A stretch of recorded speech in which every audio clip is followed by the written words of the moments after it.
Hey, what's going on, y'all? Back with the heat for the streets, man. It's AK Showtime. Look, tried to upload this video the other day. Shit won't let me load it. Tried to upload it from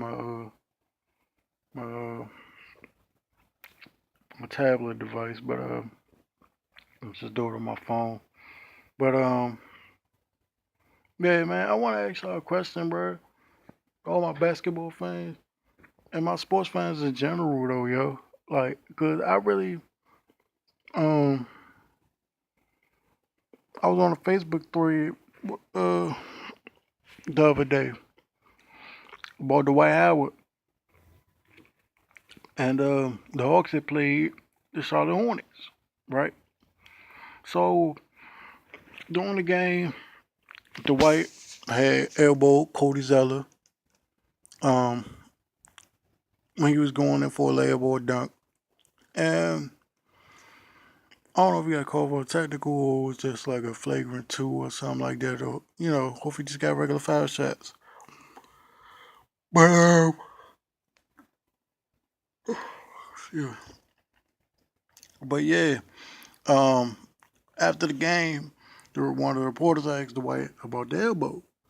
And Dwight came out. He said, "Well, uh, not just gonna let him get in my paint. You know what I'm saying? I gotta protect my house." He said, "I feel bad for Cody, but I can't just let somebody go into my paint, go into my house without protecting it. You know what I'm saying? So sorry for the elbow, but you know what I'm saying? It is what it is." Like people started to, you know what I'm saying? People started to clown him, talking about, "Oh, Dwight a punk. He think he tough because he elbowed Cody Zeller. You know what I'm saying? He couldn't do that to Shaq or Olajuwon or Yao Ming or whatever." And this is the subject of this video because once they mention them three, I scroll down the rest of the comment section. You know what I'm saying? And then I put my comment down there, right? So this one guy, they was talking about because one guy mentioned Shaq, and we all know Shaq um had issues with Dwight going back to his time in LA, his 1 year in LA, because he felt like Dwight was kind of soft. He felt like Dwight didn't take the opportunity to become one of the next great Laker big men and help Kobe out seriously. He said because you know what I'm saying, because according to Shaq, obviously he knows what Kobe needs. That came from his mouth. He said, "I know what Kobe needs. I know what he demands on that court. I know what he wants in his players." And even though we had our squabbles and stuff in the past, we were winning because we understood that nothing was bigger than the team and bigger than championship. So he took exception. He took um, exception to that with Dwight because he felt like he could be so great, man, if he just took it seriously. And Dwight never took it seriously. And whether it was, to mess with Kobe, D'Antoni's system, because according to everybody else, including, what I'm saying, Stephen A. Smith, when I was watching First Take on the regular, you know what I'm saying, Dwight wanted Phil Jackson. And we all know how that story went down with Jim Buss, and I'm still kind of, but I guess he made the right hire now, with Luke Walton, and hopefully Luke takes some of those philosophies that he learned with Steve Kerr and with Phil Jackson when he was playing under Phil Jackson and take that and revolutionize the Lakers and turn my Lakers back into a fucking contender. Even if it's just a playoff spot this year, that's progress. You know what I'm saying? And then we can see how dangerous they really are in the playoffs.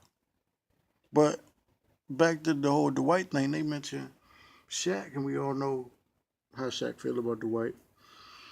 But on a professional level, you know what I'm saying, basketball wise, people was talking about, oh, he couldn't do that to Shaq. He would do that to Shaq. Shaq wouldn't have him. Shaq would have bodied him up. I said, yeah, Shaq would have bodied him up. First of all, Shaq is legit 7 feet. He's 7'1". You know what I'm saying?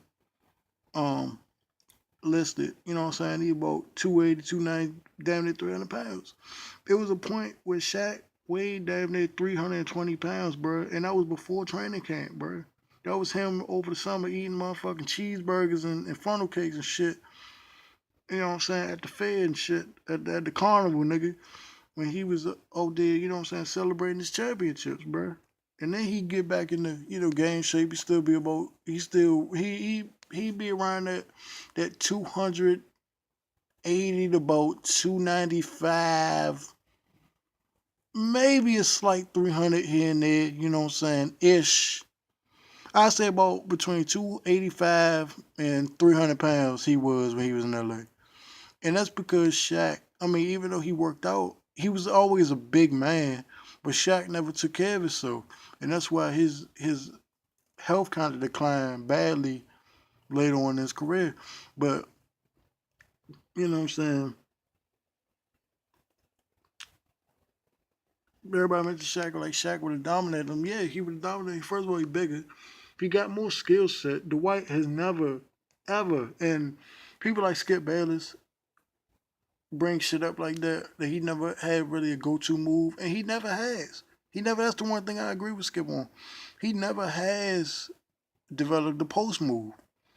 And in order for him to really be the best big man, you have to have a post move. You gotta have a dream shake. You gotta have a sky hook. You gotta have, you know what I'm saying, that little dip move that Shaq would do and move dudes out the way. You gotta be able to move people out the way like Shaq. You gotta be able to, you know what I'm saying. You gotta be able to turn, you know what I'm saying, to do what Amari used to do and face people up and and shoot a, you know what I'm saying, shoot an 8 foot, you know what I'm saying, hook shot. You got to be able to shoot a turnaround jump shot like Zach Randolph. You know what I'm saying? Zach Randolph can shoot. Marc Gasol, Powell little brother. You know what I'm saying? Marc Gasol got a couple post moves. He got a jump shot. He has a, you know what I'm saying? He got a nice mid range jump shot. Him and Powell got a nice little jump. Dwight don't got that. He can hit the occasional three. You know what I'm saying? When he open, when people feel like, oh, that's the White. He ain't gonna. Then he hit one in the All Star game. He hit one when he was in LA, but that's sparingly.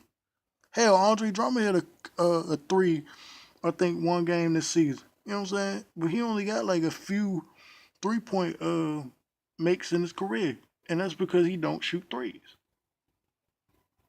A lot of big men don't shoot threes, but you know what I'm saying. Even the Tim Duncan, he had that bank off the glass that he could go to. Dave Robinson had a spin move. What the fuck? What does Dwight have? Of course, Shaq gonna dominate. Shaq more skilled and free throws. Shit, I'm taking Shaq all day. You know what I'm saying? Shaq hit what 56 to about 60% of his free throws. I think he had like 60-some% of his free throws in the playoffs. His free throw percentage actually went up as he got into the playoffs. So according to him, he hit him when it mattered. Yeah, he did hit him when it mattered. So the whole Hacker Shack shit, when he got to the playoffs, it didn't matter. You know what I'm saying? Same thing he told Reggie Miller. He said, man, I hit them joints when it mattered. It didn't matter what y'all did. Didn't matter what Indiana did. Didn't matter what Philly did. Didn't matter what New Jersey did. Didn't matter what Dallas did. He hit them joints when it mattered. You know what I'm saying? Dwight don't have that. Don't have that move. He don't have a shot. He don't have a move to set up a shot. But you know what I'm saying? And then going down the line when they was talking about Shaq, they said, oh, well, Shaq, everybody keep talking about Shaq. If Shaq ain't do that to Yao Ming, or Shaq ain't do that to Olajuwon and Yao Ming. And I paused. Because, I understand Olajuwon. Because, and Shaq was a young player. He was naturally gifted, but he didn't have the mental capability to understand, okay, yeah, like this dude, sir, is he coming? You know what I'm saying? He already been here. You know what I'm saying? And Shaq said it when he did that 30 for 30 joint on ESPN with him and Penny Hardaway. He said, yeah, Hakeem had already been there. He had already beat Patrick, you know what I'm saying, the year before. We was just up and coming. You know what I'm saying? We thought everything was going to be, you know what I'm saying, all good when we had home court advantage when we was in Orlando. And then we lost that first game because nigga Anderson hit his free throws. Lost that first game, went to overtime, then we lost. And after that, he said, I felt like the series was over. I felt like we lost momentum. He said that one game could have changed everything. But he said Olajuwon didn't get phased anytime that he did something. He said Olajuwon would just come back like, good play, big man. And he couldn't phase him. He said it was the first time his whole that whole series, I mean that whole season, that any of the big men that he played didn't get intimidated by him. And the larger one ended up beating him. They ended up sweeping Orlando. But when they brought up Yao Ming, I was like, the fuck? Yao? I said, first of all, look, to Yao's credit, Yao is about 4 or 5 inches taller than Shaq. Shaq about 7'1", what? Yao 7'5". So Yao a fucking freak. And yeah, Yao Yao was naturally gifted when he was healthy and early on, and then when he first got hurt, everybody was like, "Oh, you could just see it." The year after and after that, and then he just kept getting hurt again. He was just never the same. But even when he was healthy, Shaq would dominate the fuck. I remember a game in Houston where the crowd literally got up off their seat because of a move that Shaq hit on Yao. This nigga Shaq sat up there and posted Yao up, and Yao not trying to draw the fucking foul on him. He tried, keep his hands up and do all that, and. But Shaq was just so overpowering. He backed him down, you know what I'm saying, went one way, went back the other way, and just and spun off of Yao, spun off of Yao and dunked on him. Uh, Spun off of Yao and just dunked on him, man. And you know what I'm saying, he dipped his shoulder, went up, just hammed it on him. I said, God damn. And the crowd, you could hear the crowd on and on, bro, and just cheering Shaq on. I said, God damn. I said he owns them. All right, like now he owns Yao for the majority of their career. You know what I'm saying? Whoever lasts longer, Shaq owns that man now. It's over. It wasn't even